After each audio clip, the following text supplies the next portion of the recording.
Welcome to a pivotal moment in Canadian politics. The Liberal Party is racing to find a new leader after Justin Trudeau stepped down as Prime Minister. But why the rush, and what does this mean for you? Stay tuned to understand how this pivotal race could affect your wallet, your community, and the future direction of our country. The leadership vote is set for March 9, 2025, an unprecedentedly fast timeline due to Trudeau's sudden exit amid internal party pressure and poor poll numbers. With Parliament prorogued until March 24th, the new Liberal leader will quickly become our new Prime Minister. For Conservative voters, this race isn't just political theater, it's a preview of the upcoming federal election. Who the Liberals choose as their leader could shape not just policy, but also voter turnout and political strategy. Let's look at the top three contenders vying for leadership. Chrystia Freeland, born in Alberta, is a global citizen with a background in journalism, having worked for major outlets like the Financial Times. Her education in Russian history from Harvard and Oxford gives her a unique perspective on international affairs. Freeland's worldview is progressive and globalist, emphasizing social justice, environmental responsibility, and international cooperation. Chrystia Freeland's vision for Canada is bold and forward-thinking. She's committed to aggressive climate action, targeting net zero emissions by 2050 with a heavy investment in renewables.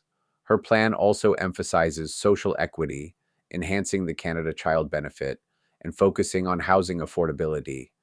Internationally, she wants to bolster Canada's role in NATO and the G7, advocating for climate and human rights.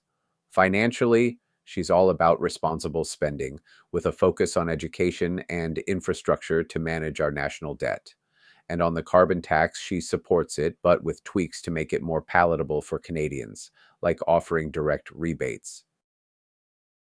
But Conservatives worry she'll continue Trudeau's legacy of high deficits and a burdensome carbon tax.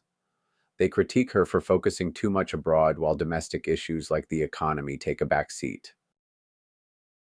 Mark Carney, originally from the Northwest Territories, is a renowned economist who has managed both the Bank of Canada and the Bank of England. His education at Harvard and Oxford in economics has shaped his approach to sustainable capitalism.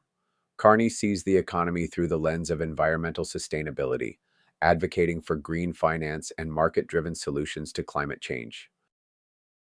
Mark Carney brings a unique perspective to the leadership race, shaped by his extensive experience in central banking. His policy vision is centered on sustainable economic growth through what he calls green finance. He's proposing a shift in how we approach the carbon tax, moving towards incentives rather than penalties to reduce emissions. Carney also understands the changing nature of work, advocating for a modernized social safety net that supports gig economy workers. On the world stage, he wants Canada to be more competitive in global trade while keeping strong ties with traditional allies. Education is another pillar for him, with a focus on STEM and digital skills to prepare Canadians for future challenges, coupled with a push for better financial literacy across the board.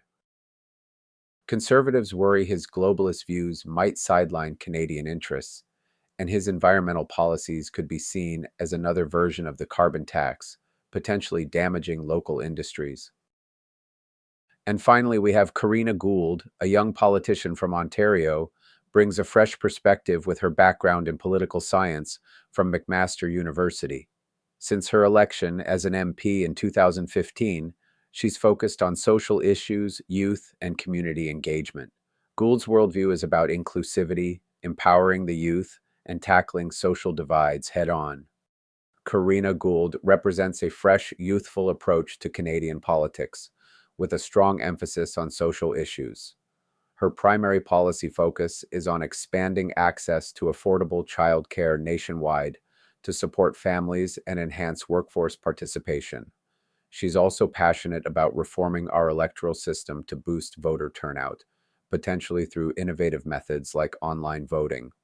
Gould is committed to fighting systemic racism, proposing new laws and funding for Indigenous communities.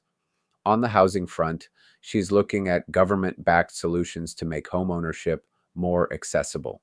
Regarding the carbon tax, while she supports it, she wants to tweak it to ensure it's more consumer-friendly, offering broader rebates to ease the financial strain on Canadians. From a conservative standpoint, her focus on social issues might lead to over-government intervention, and her electoral reforms could be viewed as a manipulation of the voting system. Her youth and experience are questioned in terms of handling complex economic issues. As we approach this critical juncture, the vision of these liberal candidates could steer the nation in a direction that conservative voters might find alarming. Whether you lean conservative or are undecided, this leadership race offers a stark preview of potential policies that could impact your taxes, your community, and the very fabric of Canadian values. Stay vigilant, inform yourself, and prepare to make your voice heard to counterbalance this shift in the upcoming elections. Thanks for watching. Don't forget to like, share, and subscribe for more updates on Canadian politics. Until next time, keep questioning, keep learning.